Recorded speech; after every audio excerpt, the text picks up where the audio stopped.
Unemployed nurse Anna agreed to $1 million for caring for an old lady with dementia, but her professional experience told her that the symptoms were fake. But when she found a secret compartment in the patient's room, she realized the terrible truth. Welcome to the Twists of Fate channel. Before we begin, write where you are watching us from. We are very interested in this. We wish you a pleasant listening to this fascinating story. Anna Petrova was sitting in the office of the head of the intensive care unit, clutching the notices of dismissal in her hands. The letters were blurring before her eyes, although she was already rereading the same paragraph for the third time. Due to staff reductions and optimization of the department, she did not want to read further. 20 years of work in the hospital, 15 years of life dedicated to saving people. And here you go, my dear, free. Anna Valerievna, I understand how hard it is. Marina Sergeyevna's voice sounded sympathetic, but there was a business-like note in it that said the conversation was over. But we simply have no choice. The ministry is demanding cuts, and we are forced to. I understand, Anna answered quietly, rising from her chair. It was as if her legs were not obeying her, and there was a lump in her throat. 35 years, and to start all over again. How is this possible? An empty one-room apartment on the outskirts of the city was waiting for her at home. Anna turned on the kettle and took out another stack of bills from the mailbox, utilities, a loan for a refrigerator, which she took out 2 years ago, when it still seemed that the job was forever. The calculator showed merciless figures. With severance pay and the pennies that were in the savings book, it would be enough for 2 months at most. Lord, what should she do? She whispered, dropping her head into her hands. It was drizzling outside in October, and it seemed that even the sky was crying with her. The next 3 weeks turned into an endless marathon of recruiting agencies, hospitals and clinics. Everywhere the same answer: we will definitely call you back. Or, unfortunately, the vacancies were closed. At 35, she was too old for some places and not experienced enough for others. An intensive care nurse. A rare specialty, but not needed everywhere. Money was melting away with each passing day. Anna began to save on everything, bought the cheapest products, gave up meat, turned off the heating during the day. But this did not help either. The management company had already sent a warning about the debt, but they still did not hire her. On one of those hopeless days, when she was returning from another fruitless interview, her neighbor Aunt Klava met her on the landing. Quote, Anya, my dear, why are you walking around so sad? The elderly woman asked sympathetically, taking out the keys to the lock. I can't find my way to work, Aunt Klava, Anna sighed. They refuse everywhere.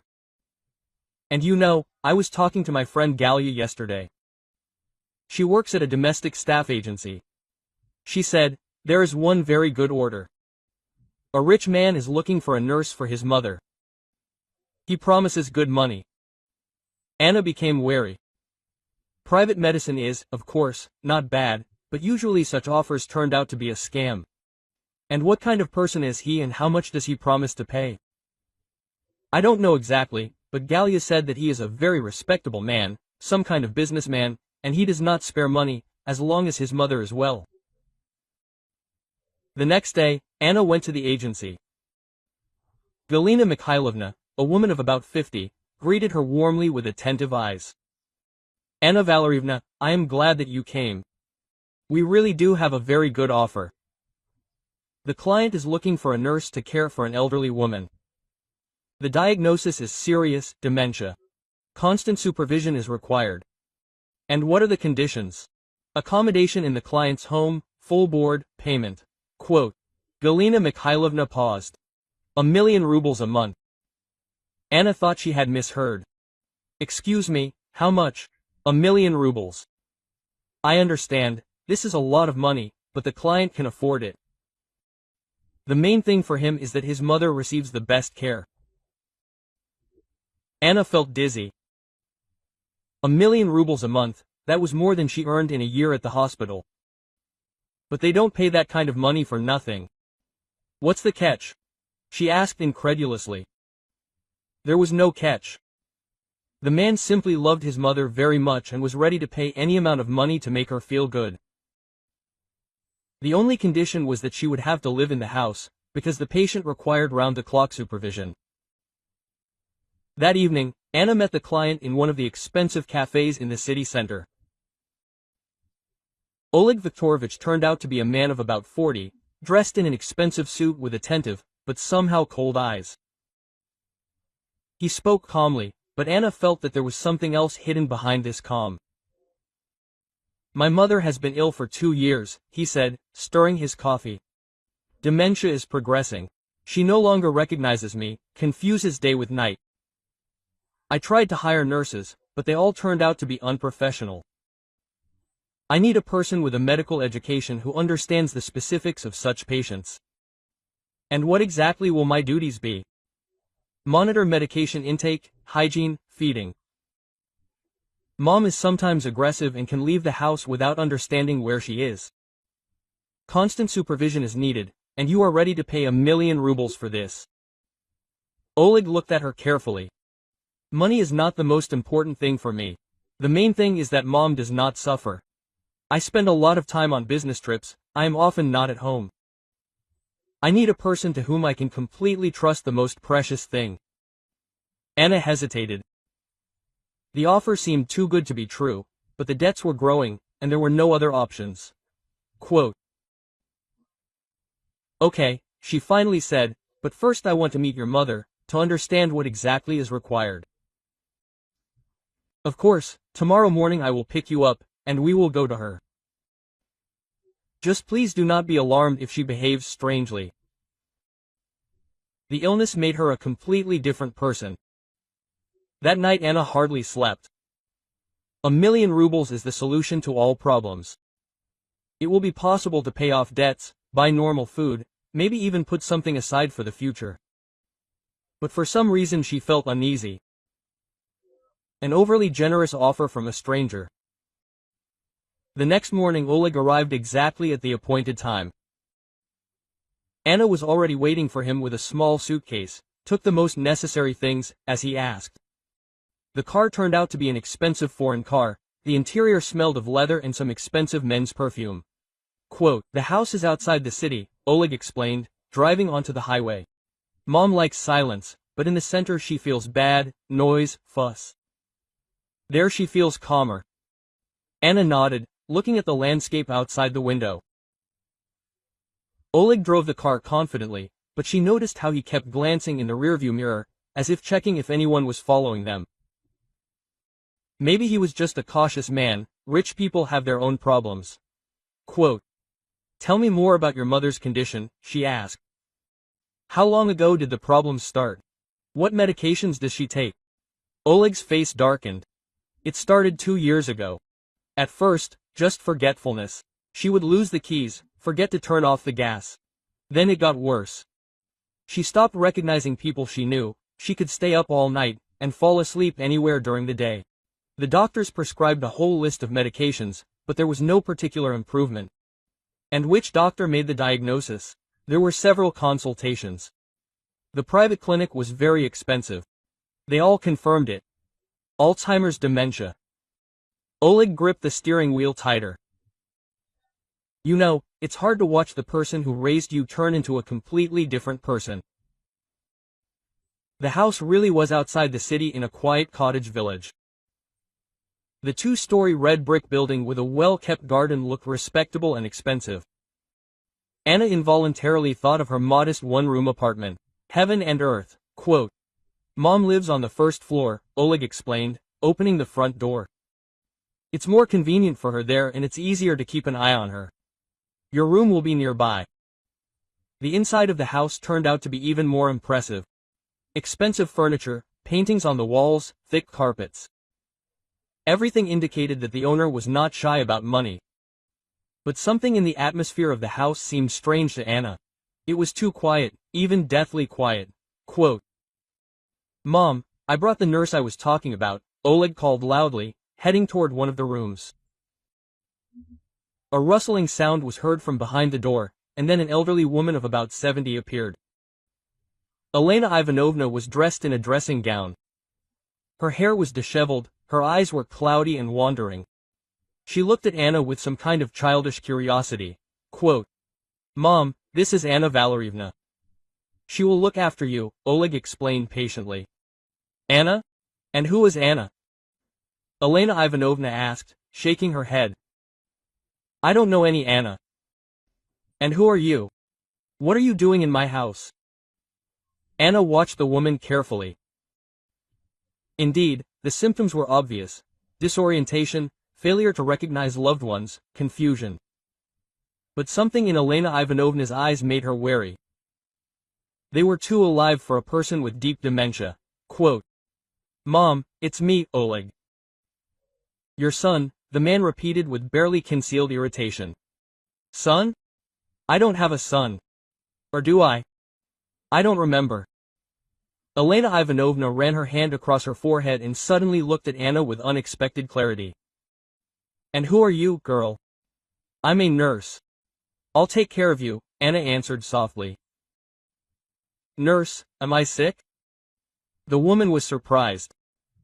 "I think I'm healthy. I'm just very tired." Oleg quickly intervened in the conversation. "Mom often says that she doesn't understand what's happening to her." "Anna Valerievna, let me show you her room and explain the routine." Elena Ivanovna's room was spacious and bright, with a large window overlooking the garden.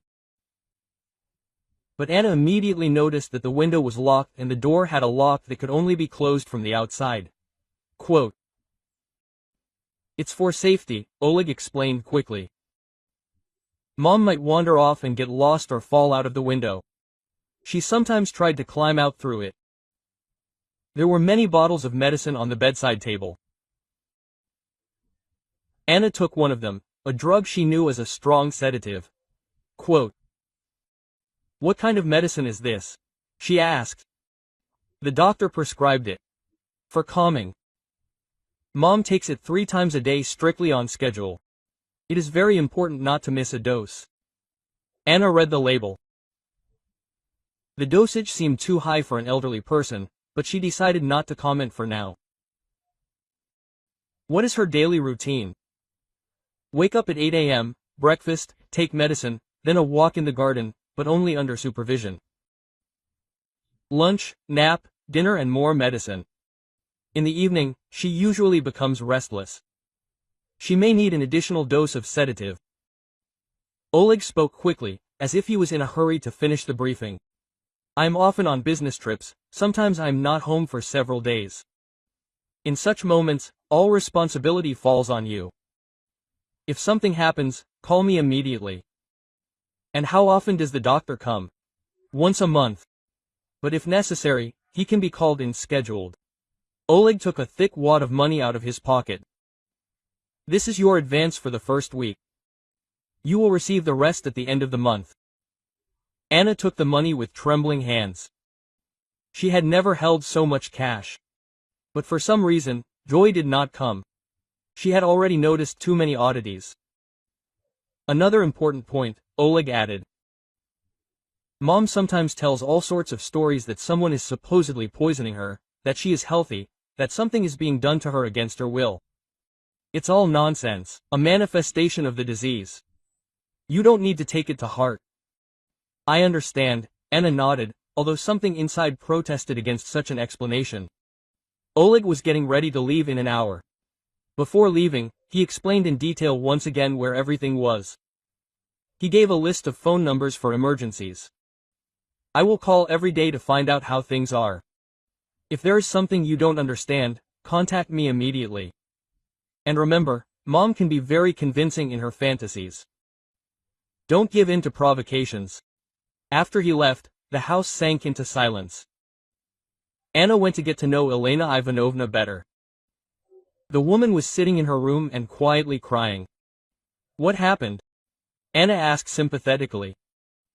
"I don't remember who this man is. He says he's my son, but I remember my son as a little boy. And this one is so angry, cold. And why do I always want to sleep? I used to be so energetic." Anna sat down next to her and took the woman's hand. Tell me about yourself. What is your name? Elena Ivanovna Morozova. I am 72 years old. I worked as a school teacher. I retired 5 years ago. The woman's eyes cleared up for a moment. And now I don't understand what is happening to me. My head is in a fog, my thoughts are confused. And this person is making me take some pills. This is a cure for an illness, Anna said cautiously. But I don't feel sick, just very tired. And it also seems to me that someone is adding something to my food. Stupid, right? Who needs this? Anna was silent, but disturbing thoughts were already starting to form in her head.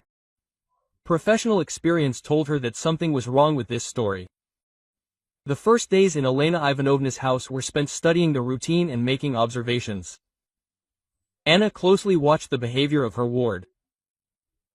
And the more time she spent next to her, the more questions arose in her head. Something in this story did not add up from a medical point of view.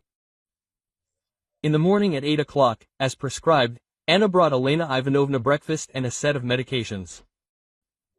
The woman was always reluctant to take the pills, winced and complained about the bitter taste. Why should I drink so much? Quote, I never took any medications before, she said, looking at the multicolored capsules in her palm. The doctor prescribed it. For your health, Anna answered. She herself secretly doubted the need for such a quantity of drugs. Half an hour after taking the drugs, Elena Ivanovna always became sleepy and lethargic. Her gaze became cloudy, her speech became slurred, her movements slow. But the strangest thing happened about 6 hours later. The effect of the drugs weakened, and the woman became clearer and more conscious.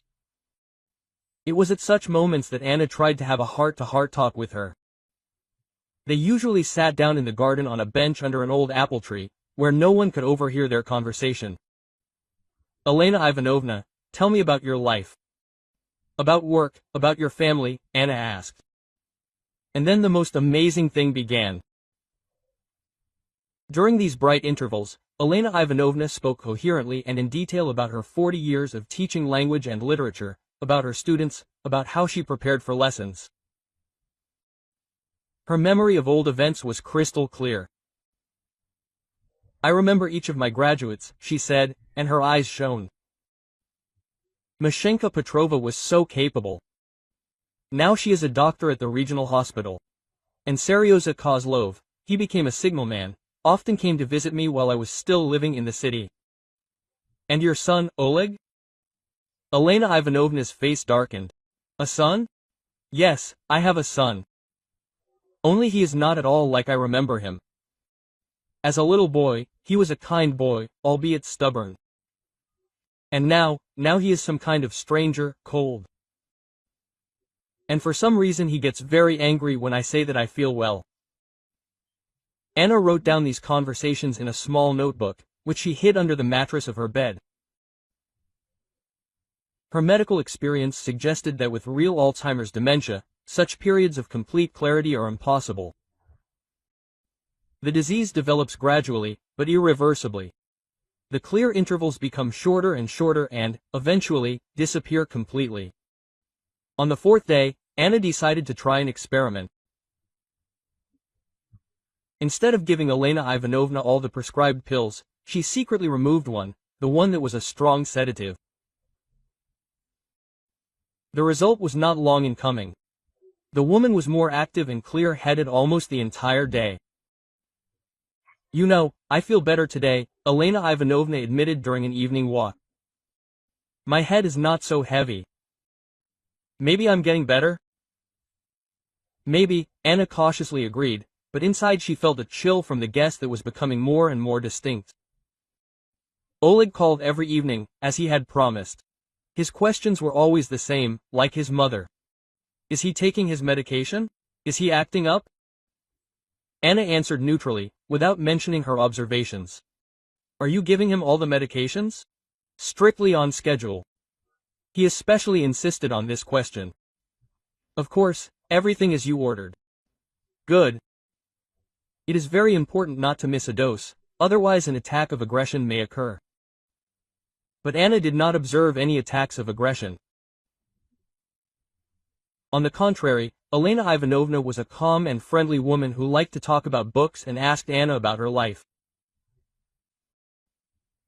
On the fifth day, while studying Elena Ivanovna's medical certificates that Oleg had left in her room, Anna discovered something strange.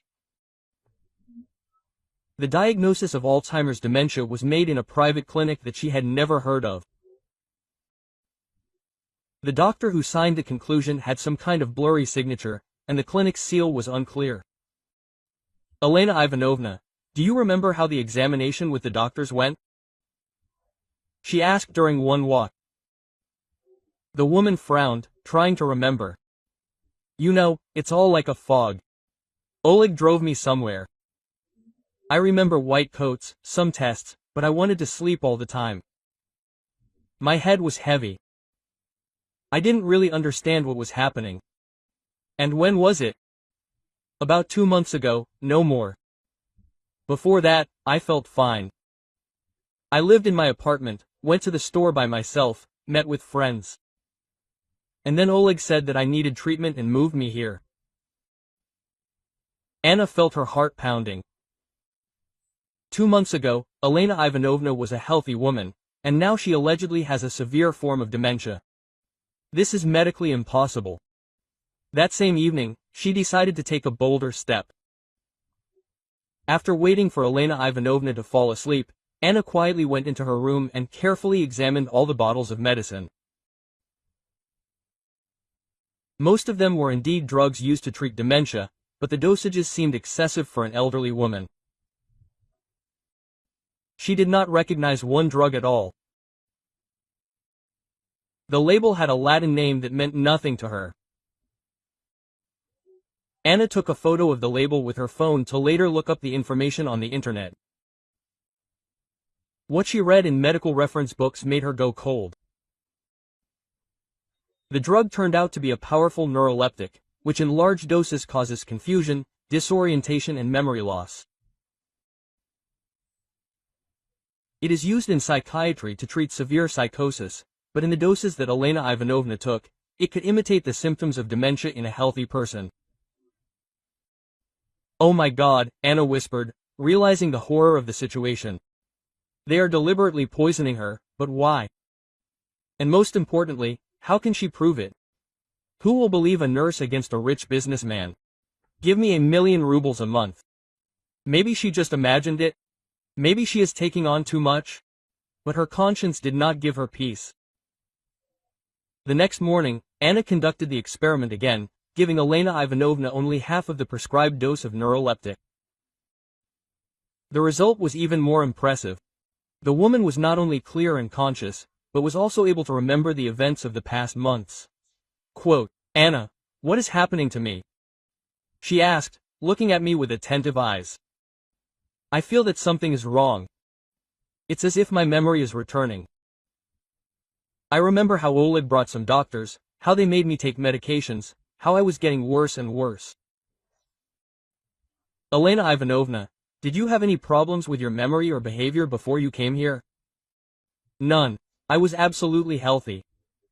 True, in the last 6 months Oleg came to me very often, asked about the will, about money. I have savings, an apartment, a dacha. He said that I need to register everything in his name, so that there would be no problems later. But I refused. Why should I rush with the will if I am healthy? The picture was beginning to come together, and this picture horrified Anna. Oleg systematically poisoned his own mother with psychotropic drugs so that she would seem incapacitated. Most likely, in order to gain control over her property. Quote, Anna, I'm afraid of my son, Elena Ivanovna quietly admitted. When he looks at me, I see something terrible in his eyes, as if he wishes me death. Help me, please.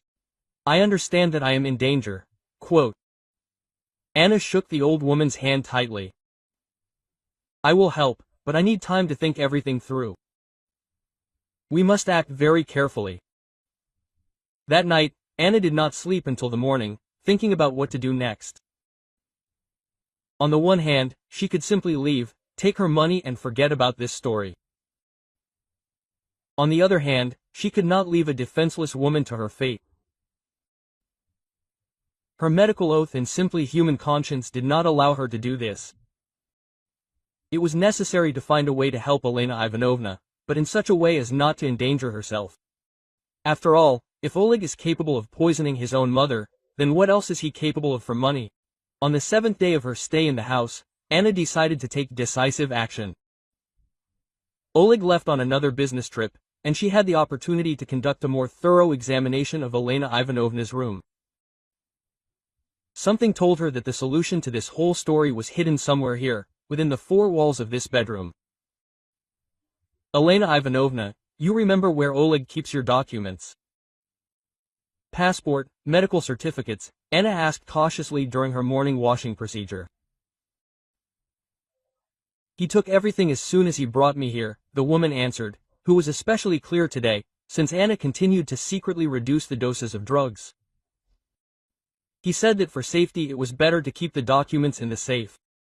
And he was also looking for something in my personal things. He rummaged through the closet, in the chest of drawers. I asked why, but he answered that he was just tidying up. And what exactly he was looking for, I don't know. But he was very nervous at the same time, even swore under his breath, something about some papers that he really needed. After lunch, when Elena Ivanovna was resting in the garden, Anna began a detailed examination of the room. She started with the obvious places: bedside tables, a chest of drawers, a desk. In the desk drawers she found old photographs, letters from former students, notebooks with phone numbers. Everything looked like the usual personal belongings of an elderly woman. But Anna did not give up. Her many years of experience working in a hospital had taught her to pay attention to details. Patients often hid important things in the most unexpected places, especially when they were afraid that they would be stolen or taken away. She carefully examined the wardrobe, checked the pockets of all the dresses and sweaters, looked into the shoeboxes. Nothing suspicious. Then she turned to the bookshelf. Elena Ivanovna, as a former literature teacher, had an impressive library, old Soviet editions of classics, teaching aids, collections of poetry. Leafing through the pages of one of the books, Eugene Onegin in a shabby binding. Anna felt that the pages in the middle of the book were glued together. Her heart began to beat faster. Carefully opening the glued sheets, she discovered a large niche cut out in the pages. In the hiding place lay documents, neatly folded and packed in a plastic bag. Anna's hands were shaking when she took them out. The first was Elena Ivanovna's medical policy. Then a certificate stating that 6 months ago the woman had undergone a full examination at the city hospital. The results were ideal for her age. No signs of dementia or other neurological disorders. Quote, "That's what I thought," Anna whispered, rereading the doctor's report. 6 months ago she had been absolutely healthy, but the most shocking thing was the next document. It was a will, written by Elena Ivanovna and certified by a notary. According to this will, all of the deceased's property was to go not to her son, but to a charity fund for helping orphans. Oleg was mentioned only as the recipient of a small amount of money, enough for a comfortable life, but nothing more. That's what it was. Understanding dawned on Anna. He could not inherit under the will, so he decided to make his mother incapacitated. There were several more documents in the hiding place that finally clarified the situation. A certificate stating that Elena Ivanovna owned not only an apartment and a summer house, but also several commercial premises in the city center that brought in significant income. The total value of the property was over $50 million. There was also a copy of the medical report that Oleg had presented in court to have his mother declared incompetent. Anna compared the signatures. They were completely different from the doctor's signature on the certificate from the city hospital. The report was fake. And finally, the most terrible document, a printout of correspondence between Oleg and some Andrei, apparently his accomplice. The correspondence discussed the details of the plan, to increase the dose gradually. The main thing was that the symptoms were convincing for the examination. How much longer should I wait? I need the money now. Be patient. Another month or two, and the old woman will finally turn into a vegetable. Anna felt nausea rising in her throat. How could one talk like that about one's own mother? And how monstrous must the thirst for money be to slowly kill a loved one? At the very bottom of the hiding place there was another envelope, sealed and marked to be opened in the event of my death. Anna hesitated, but then opened it. Inside was a letter written by Elena Ivanovna. If you are reading this letter, then my worst fears have come true.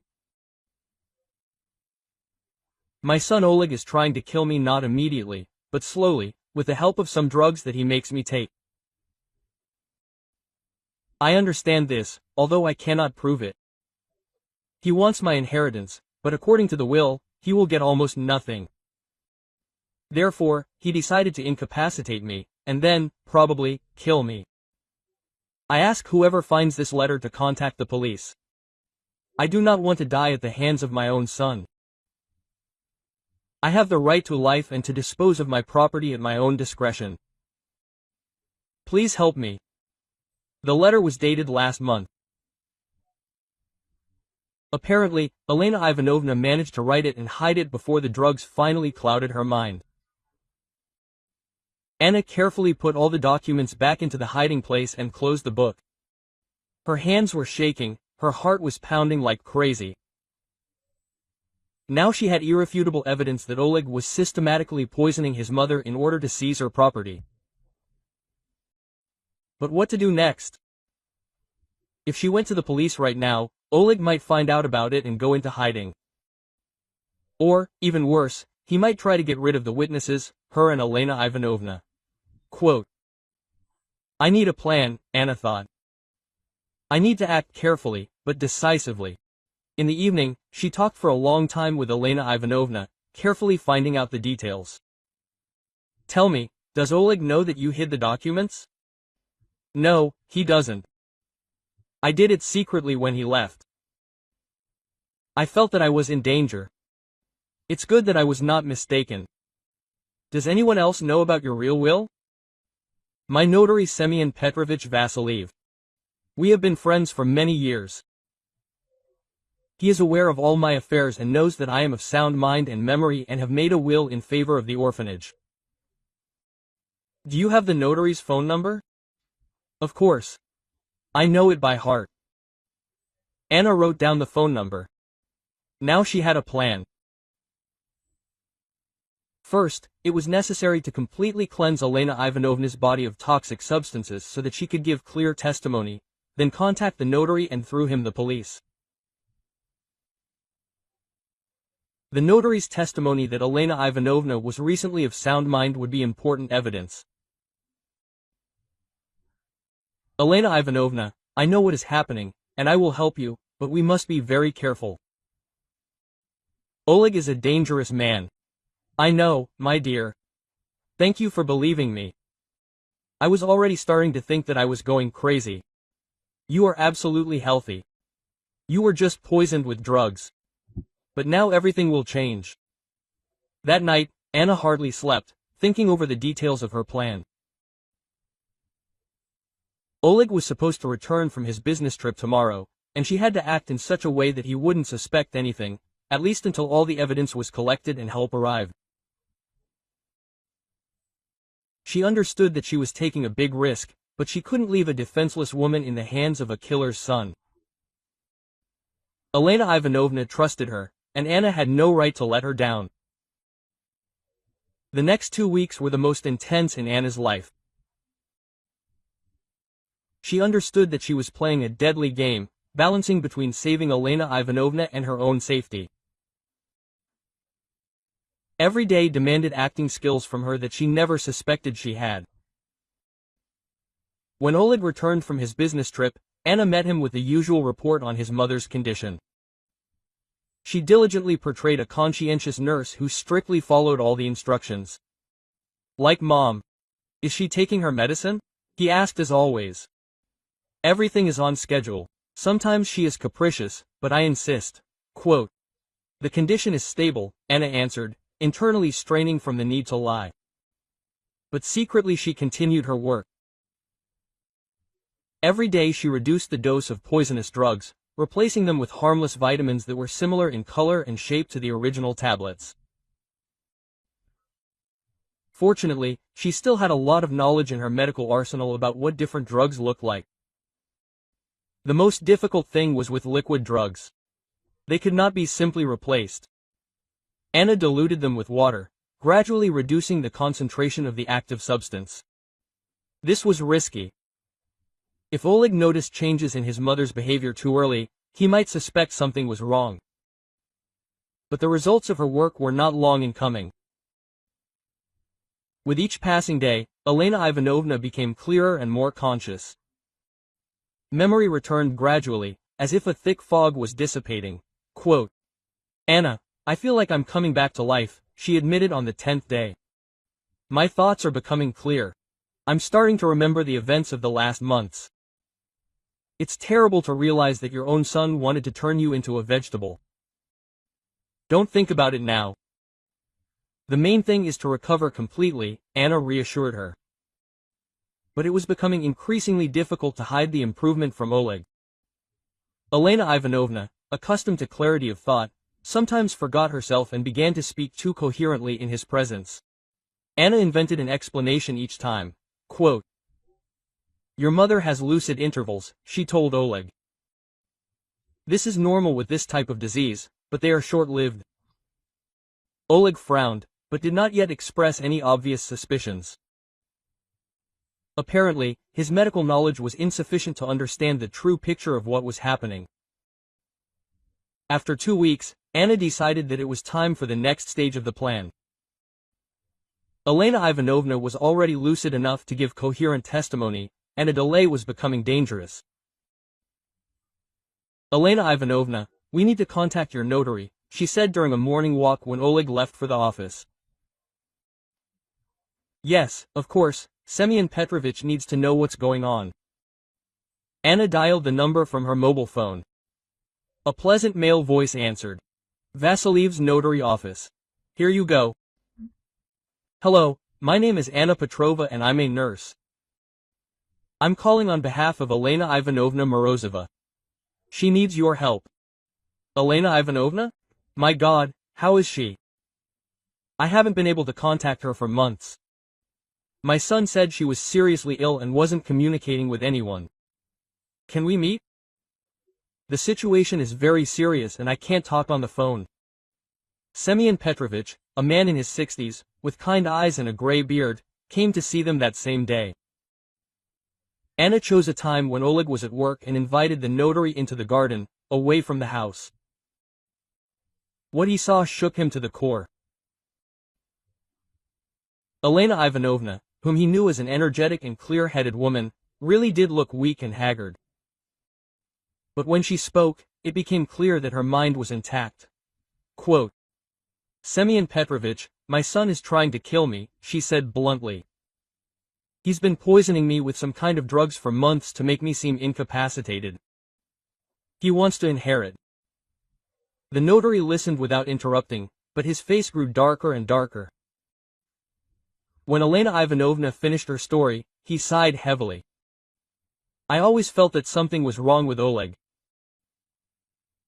For the last 6 months, he often came to me, asked about your will, put pressure on me, demanded that I convince you to change it in his favor.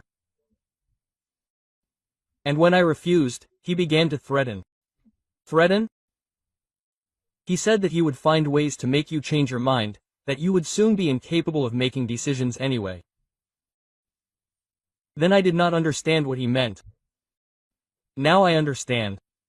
Anna showed the notary the documents she had found in the hiding place. Semyon Petrovich studied them carefully, taking a particularly long look at the fake medical report. "This is definitely a fake," he concluded. "I know a doctor from the city hospital who examined Elena Ivanovna 6 months ago. Dr. Smirnov is a very conscientious specialist. He would never diagnose dementia to a person who is absolutely healthy. What should we do next?" Quote, Anna asked. We need to contact the police. But first, I want Elena Ivanovna to be examined by an independent doctor. We need an official conclusion that she is of sound mind and can be responsible for her actions. Quote. And if Oleg finds out, we will do everything quietly.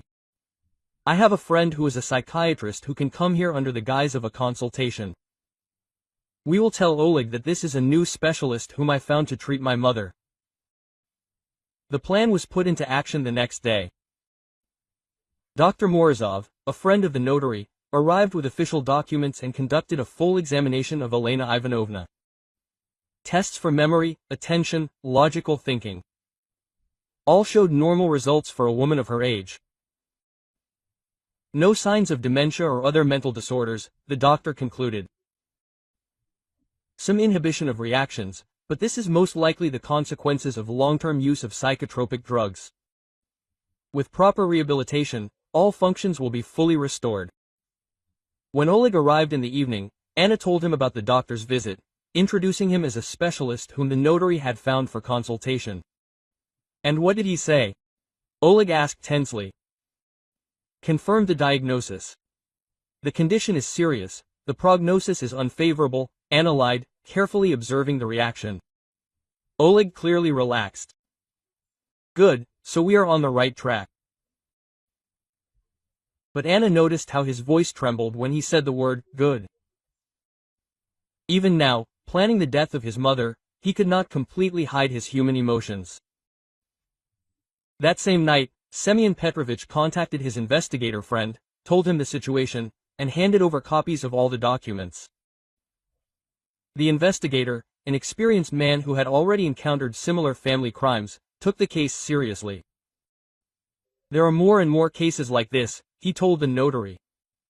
The heirs don't want to wait for their parents to die naturally and come up with sophisticated ways to speed up the process.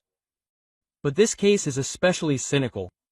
The son essentially turned his mother into a living corpse. It was decided to detain Oleg the next day, but additional evidence was needed for that. The investigator asked Anna to record a conversation with Oleg on a dictaphone, in which he would confirm the fact of giving his mother medication. Quote. It will be difficult, Anna warned. He is very careful. Quote. Try it, we need his own words. The next morning, Anna turned on the dictaphone and asked Oleg about the medication. What if we try to reduce the dose of sedatives? It seems to me that your mother is too inhibited now. In no case, Oleg answered sharply. The dose cannot be reduced. On the contrary, if her behavior worsens, it needs to be increased. The main thing is that she is calm and manageable. The last word. He pronounced it with special emphasis, and Anna realized that she had gotten what she needed. And if there was an overdose? There would be no overdose. I had it all figured out. These drugs, they should help Mom forget about her suffering faster. Anna felt a chill of horror. Oleg had essentially admitted that he was planning to kill his mother with drugs. That same evening, she handed the recording over to the investigator. Now the police had all the evidence they needed: fake medical documents, evidence of financial motives, testimony from a notary and Elena Ivanovna herself, as well as an audio recording of Oleg's confession. We'll detain him tomorrow morning, the investigator said. Thank you for your courage. You saved a man's life. Elena Ivanovna cried with relief when Anna told her about her son's impending arrest. I can't believe that all this will finally end, she said through her tears. Anna, you gave me my life back. How can I thank you? Just get well completely, Anna replied. Quote. This will be the best gratitude. Anxious thoughts tormented her at night. Oleg was a smart and cautious man. What if he suspected something?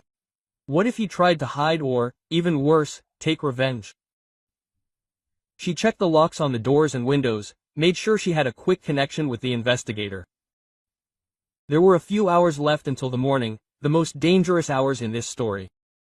The morning began as usual. Anna made breakfast for Elena Ivanovna, but instead of the usual medicine, she gave her only vitamins. Tomorrow there was no need to pretend to be sick. Oleg, as always, showed up at 8 o'clock in the morning, drank coffee and got ready to leave for work. Quote, "I'll be back early today," he said, putting on his jacket.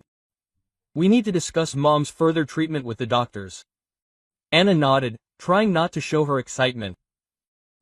The investigator promised to arrive at 10 o'clock in the morning, when Oleg would already be in the office, but plans changed. At 8:30, the doorbell rang. Anna looked out the window and saw several cars, one of which was clearly a police car. Her heart began to beat faster. Had they really arrived early? Opening the door, she saw Investigator Petrov accompanied by 2 operatives. Quote, "Anna Valerievna, where is Oleg Morozov?" he asked quietly. "He was supposed to leave for work, but he's been delayed for some reason. He's in his room." "Okay, we'll detain him right here." But at that moment, Oleg himself appeared on the stairs. Seeing the strangers, he stopped abruptly.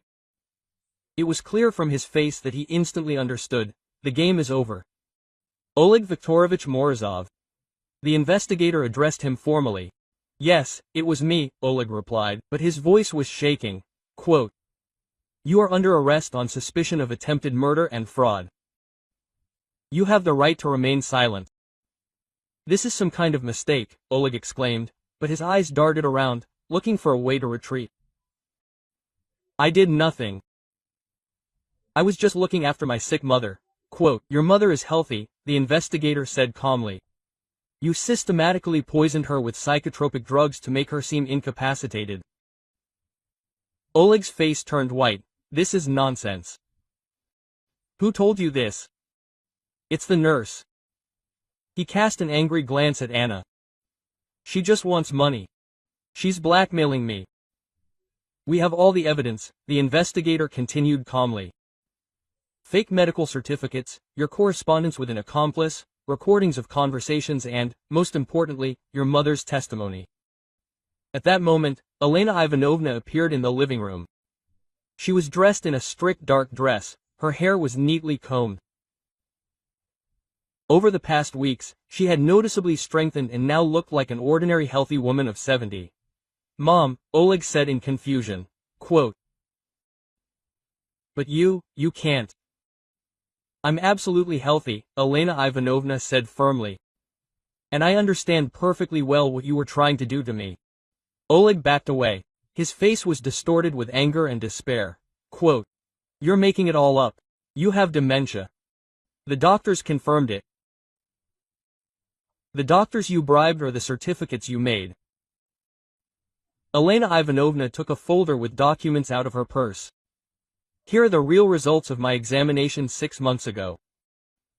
No signs of illness. And here is the conclusion of an independent psychiatrist who examined me yesterday. I am healthy, Oleg, and I remember everything you did. I wanted the best." Suddenly Oleg broke down. "You're going to die soon anyway. Why do you need so much money?" "But I need them now. I have debts, problems with my business." "So you admit that you poisoned my mother," the investigator clarified. Oleg realized that he had let it slip, but it was too late. "I didn't want to kill her. I just wanted her to sign a new will. And then I would stop giving her the medication." "You're lying," Elena Ivanovna said quietly. "You increased the doses, you wanted me to die as soon as possible." "No, that's not true." But the investigator had already made a sign to the operatives. Oleg was taken by the arms and led to the exit. He no longer resisted, only looked back at his mother with some kind of desperate expression on his face. "Mom, forgive me," he suddenly cried out. "I didn't want to. The money drove me crazy." Elena Ivanovna stood silently. Tears streamed down her cheeks. Anna hugged her shoulders. "Elena Ivanovna, the worst is behind us," she said quietly. Quote, "He is my son," the elderly woman whispered. How could it come to this?" The investigator paused to record Elena Ivanovna's testimony. She spoke in detail and coherently about how her poisoning began, how her consciousness gradually became clouded, how she tried to resist but could not. Quote, The worst thing was not that I was losing my memory, she said. The worst thing was seeing the joy in my son's eyes from my suffering. He was happy when I could not recognize him, when I fell, when I spoke incoherently. It was worse than any illness. And when did you realize what was happening? About a month ago, I had a particularly clear day. I found information on the internet about the drugs that Oleg made me take. I realized that I was being poisoned, and then I wrote the letter that I hid in the book. Anna told her part of the story, how she suspected something was wrong, how she found evidence, how she gradually stopped taking the poisonous drugs. Quote, "You risked your life," the investigator said. If Oleg had realized ahead of time what was happening, he could have tried to get rid of the witnesses. I understood this, but I couldn't leave Elena Ivanovna. By evening, the formalities were completed. The investigator left. Silence reigned in the house. Elena Ivanovna sat in her chair and looked out the window at the garden. "You know, Anna, all my life I thought that I knew people well, I taught children, I saw different characters, but I didn't see my own son." Quote. "Money changes people," Anna said cautiously. "It turns them into monsters." 50 million rubles, Elena Ivanovna smiled bitterly. He was ready to kill his mother for this money. But I always told him, if he has problems, I will help. But he wanted everything at once. The trial began a week later.